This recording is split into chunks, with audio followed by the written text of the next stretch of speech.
தமிழ் மக்களுக்கு வணக்கம். நான் தான் FDR பேசுறேன். ஸோ இன்னைக்கு பார்த்தீங்கன்னா எல்லா கம்பெனிலையும் ஃபுட் அக்காமடேஷன் கொடுத்துருவாங்க. ஒரு சில கம்பெனில கொடுக்க மாட்டாங்க. அப்படி கொடுக்காத கம்பெனி என்ன பண்ணுவாங்கன்னா அதுக்கேற்ற மாதிரி நம்ம ஊர் காசுக்கு ஒரு 20,000 ரூபாய் சேர்த்து கொடுப்பாங்க. அது எதுக்குன்னா அவனே வந்து ஹாஸ்டல் புக்லாம் எல்லாமே கொடுத்துருவான் எங்க தங்க வைக்கணும் அப்படின்றதுக்கு. அதுக்கு பார்த்தீங்கன்னா ஒரு 10,000 ரூபல்ஸ் போயிடும். இந்திய மதிப்பு ஒரு 10,000 ரூபாய் போயிடும். அடுத்தது ஃபுட், அது அத்தியாவசியம். அது பார்த்தீங்கன்னா நம்ம தமிழ் மக்கள் பீப்புள்ஸோட தான் நீங்க வேலை செய்வீங்க. அவங்களோட ஷேர் பண்ணி சாப்பிட்ற மாதிரி இருக்கும். ஒரு 4,000 ரூபாய், 5,000 ரூபாய் ஆகும் ஷேர் பண்ணி சாப்பிட்டீங்கன்னா. நீங்க தனியா எப்படி சாப்பிட்டாலுமே ஒரு 6,000 ரூபாய் 7,000 ரூபாய்க்குள்ள முடிச்சிடலாம். ஃபுட்டுக்கு மட்டும் செலவு பண்ற மாதிரி இருந்தா சொல்றேன். ஸோ மிச்சம் எவ்வளவு இருக்கு? 90,000 ரூபாய் வருது அப்படின்னா இந்த 20,000 ரூபாய்ல நீங்க உங்களோட அத்தியாவசிய தேவையை முடிச்சிருவீங்க. அப்ப 70,000 ரூபாய் தாராளமா அனுப்பிச்சுடலாம். இதுலயுமே நம்ம மிச்சம் முடிக்கலாம். அது நீங்க தமிழ் பீப்புளோட ஷேர் பண்ணி மிங்கிள்ட் ஆகி சமைச்சு சாப்பிட்டீங்கன்னா அதுக்குள்ள ஒரு 5,000 ரூபாங்கிறது நீங்க முடிச்சுக்கலாம். அப்ப தாராளமா உங்களால 75,000 ரூபாய் மிச்சம் பண்ண முடியும். எப்படி சாப்பாட்டுக்கும் தங்குறதுக்கும் போக உங்களால மிச்சப்படுத்த முடியும்.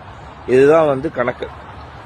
அடுத்தது இன்னொரு கணக்கு என்னன்னா, ரஷ்யன் மொழி பேச தெரிஞ்ச ஒரு நபருக்கு பாத்தீங்கன்னா ஒரு நாளைக்கு 4,000 இருந்து 5,000 ரூபல்ஸ் கொடுப்பாங்க.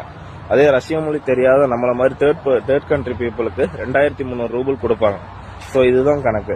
அதனாலதான் லாங்குவேஜ் கத்துக்கோங்கன்னு சொல்றேன். நீங்க லாங்குவேஜ் கத்துக்கிட்டீங்கன்னா அவனோட ஈஸியா கம்யூனிகேஷன் பண்ண முடியும்.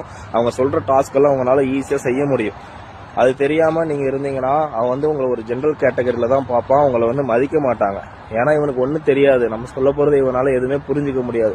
அப்படிங்கிறப்ப இவனுக்கு போய் எதுக்கு நம்ம சம்பளம் அதிகமா கொடுக்கணும் அப்படிங்கிற ஒரு எண்ணம் வரும்.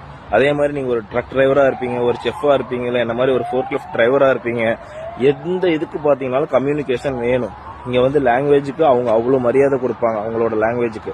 ஸோ அந்த மரியாதை அந்த லாங்குவேஜை நம்ம கத்துக்கிட்டா மட்டும் தான் நம்ம இங்க சர்வே ஆக முடியும். எடுத்தனே 1.5 லட்சம் 2 லட்சம் 3 லட்சம் சம்பாதிக்க முடியாதுங்க.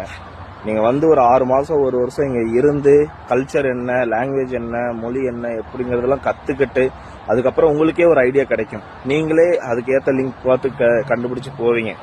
எடுத்தனே எனக்கு வேணும் பிரதர் அப்படின்னா யாருனாலும் எதுவுமே பண்ண முடியாது.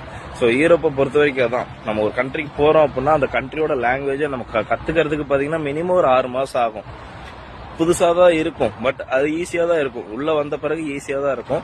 ஸோ அதனாலதான் சொல்றேன், லாங்குவேஜ் கத்துக்கிட்டீங்கன்னா இந்த 70,000 90,000 சம்பளங்கிறதுலாம் சும்மா சாதாரண மேட்டர். இதை தாண்டி நிறைய விஷயம் இருக்கு. ஸோ கைட் பண்றதுக்கு நான் இருக்கேன். வாங்க, நம்மளை நம்பி வாங்க. ஓகேவா? See you on next video. Bye.